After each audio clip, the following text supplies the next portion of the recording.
Là, on est en mode filmage parce que la connexion internet est tombée à l'eau. Alors, bonjour. Bonjour, on est là comme beaucoup de samedis. C'est vrai qu'on n'est pas très nombreux. C'est fort regrettable avec tout ce qu'on peut vivre au quotidien. C'est un peu normal, je dirais, parce que notre mouvement des Gilets jaunes, il a été infiltré par des partis politiques et des syndicats. Ces personnes qui m'écoutent, ils se reconnaîtront. Et il y a eu des groupes qui se sont formés et ça a été extrêmement anxiogène. Ça a tiré à boulet rouge. Il y a eu beaucoup des conflits entre différents groupes, entre différentes personnes. Et du coup, les provinciaux, comme moi, qui avons entendu ça, on n'a pas trop envie de venir dans des manifestations ou même dans des assemblées ou dans des groupes. Parce que si c'est pour critiquer, juger l'autre, nous, ça ne nous intéresse pas. D'ailleurs, je tiens à faire remarquer aux Gilets jaunes de la première heure, beaucoup de lanceurs d'alerte, de personnes qui étaient venues rejoindre le mouvement, des personnes qui n'avaient jamais manifesté de leur vie, qui s'étaient fait broyer par les dérives et les abus de l'État. Et ces personnes-là, quand elles se sont retrouvées chez les Gilets jaunes, elles se sont fait invectiver, elles se sont fait menacer, il y en a même qui se sont fait taper dessus, agresser. Je fais allusion à Angelo de Reims, qui lui il avait dénoncé des dérives là-bas dans son département. Il était propriétaire d'un restaurant, il en est venu aux mains avec le procureur, il a tout perdu. Et il y a William qui est de Rouen, lui qui avait dénoncé le barreau de Rouen, des magouilles qui se passaient. Il a tout perdu lui aussi et il est venu chez les Gilets jaunes. Il y a moi et puis on est plusieurs, on se connaît tous, on est de toute la France. Et quand on voit comment que les gens nous tirent dessus à boulet rouge parce qu'on n'adhère pas à un parti politique, ces gens-là c'est des grosses merdes. Parce que nous, on a gardé notre discernement, on ne juge pas les gens et on ne se mélange pas aux partis politiques parce qu'on en connaît le résultat et comment ils fonctionnent. Qu'ils soient à gauche, à droite ou écolo ou syndicat, ils mangent tous dans la même gamelle. C'est des gens qui sont extrêmement malhonnêtes, qui sont immoraux, ils pensent plus à leur nombril, à leur petite famille, à leur confort personnel, à leur patrimoine, avant de penser aux citoyens, aux personnes qui les ont élus. Et je trouve ça franchement dégueulasse. Regardez là, actuellement, il n'y a jamais eu autant de suicides dans la fonction publique. Nos hommes politiques, on ne les entend pas. On a des agents de la DGSI qui on les a suicidés dans les garages. On a des agents à Bercy qui se sont suicidés. Là aussi bizarre. On a un député bizarre. On a le comique asiatique là. Non, il y a des choses extrêmement complexes et bizarres qui se passent actuellement en France. Et nous, on est en train de se faire broyer. Nous, les Gilets jaunes de la première heure, on a bien essayé de descendre dans la rue, de manifester, de revendiquer. Pourtant, on n'avait jamais manifesté dans notre vie. On n'a jamais adhéré à un parti politique ou quoi que ce soit. On n'a fait qu'une chose, c'est travailler, travailler et travailler. Et quand on en a eu marre de payer, on est descendu dans la rue. Et en réponse, on nous a envoyé des flics qui nous ont tapé dessus. Et après, on nous a infiltrés pour aller casser du flic et cramer des magasins et casser des voitures. Mais ça n'a pas de sens. Le résultat, il est pire encore. On était descendu pour 1,60 € de gasoil, d'essence. Et là, regardez, la situation est devenue catastrophique. Il y a plein de médicaments qui sont déremboursés. Il y a les handicapés qui galèrent. La situation, quand on connaît le sujet, c'est franchement dégueulasse. Ce qu'on nous a fait vivre et comment que nos dirigeants politiques nous ont bien manipulés et comment qu'on s'est fait vraiment taper dessus. Salut, ça va?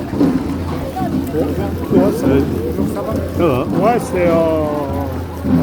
ouais, et puis mon clin d'œil de la semaine, c'est à ce monsieur, la comique, qui nous a quittés à un âge, en pleine force de l'âge, à 40 et quelques années. Il arrivait de sa province, de Bordeaux. Il dormait il a galéré au départ sur Paris, il dormait dehors, il a réussi, il a prospéré, il s'est fait une clientèle, il s'est fait aimer, surtout de la part de la communauté algérienne, parce qu'il parlait beaucoup de l'Algérie et les Algériens, beaucoup d'Algériens, franco-algériens l'aimaient bien. Et chaque fois, bon, il habitait à la Côte d'Or dans le 18e, et chaque fois qu'il rencontrait des franco-algériens ou des Algériens, c'était des échanges, des débats qui viraient à plier de rire. Il était marrant, pas seulement sur scène. Il s'appelait comment? Bang Li, on surnomme le comique chinois. Ah. Bon, c'est péjoratif. Tu vois qui c'est? Non, non. C'est un gars cheveux longs, asiatique, et il a pas sa main dans la poche. Et il a même manifesté avec nous aux premières heures des Gilets jaunes. Il était au milieu de nous. Et il était discret, super sympa, marrant, pas un mot plus haut que l'autre. Malgré sa notoriété, il a su rester à sa place. Chez les manifestants Gilets jaunes. D'ailleurs, il était tellement discret qu'il ne s'est pas fait remarquer, contrairement à d'autres du showbiz qui se sont carrément fait remarquer et qui ont attiré tous les liveurs. Regardez, il y a telle personne qui est avec nous, ça allait leur licher le cul. Mais lui, il n'acceptait pas ça. Il était très simple. Ouais. Il venait. Il s'est pas corrompu, disons. Et d'ailleurs, il y a une œuvre d'art qui a été faite, qui cartonne à l'étranger. C'est une œuvre d'art sur la démocratie et elle va lui être dédiée. Ah, c'est bien. C'est une œuvre d'art qui est sur les réseaux sociaux. Mais bon, ça nous a foutu un coup quand même d'apprendre son décès. Parce qu'il était en pleine force de l'âge. Et le lendemain, il devait partir à Montréal, au Canada, pour faire un spectacle. Tu en connais beaucoup, tu as des gens qui font leurs valises, qui prennent leurs dispositions pour aller faire un spectacle. Et dans la même journée, ils se foutent en l'air. Il s'est suicidé alors? Non, Enfin, où il a été. Disons, il est mort par une balle ou quelque chose comme ça. On dit qu'il y a eu un accident et son portable est tombé dans la chenot, il a voulu le récupérer, il a glissé, il est tombé du 8e étage. Et ceux qui le connaissent, ils n'en croient pas un mot. Parce qu'il était beaucoup trop engagé dans ses valeurs de son spectacle. Il disait plein de vérités de façon subtile et il allumait tout le monde. C'était vraiment. T'as jamais vu ces sketchs? Ben non, moi je regarde jamais la télé, je regarde un peu YouTube. Moi, la télé pour moi c'est mort. Regarde ces un ou deux spectacles. Tu verras que c'est très intéressant ce qu'il raconte. Et d'ailleurs même, il a parlé des Gilets jaunes, il a parlé du référendum de 2005, il a parlé de la démocratie en France, comme quoi il avait l'impression chaque fois qu'il allait voter de se faire enculer, que quand il mettait son bulletin de vote dans l'urne, il avait l'impression qu'on lui glissait un bulletin dans son cul. Et il a sorti ça à des élus en plein débat. Alors les gens, ils étaient mauvais d'apprendre, de savoir comment que ce gars-là parle.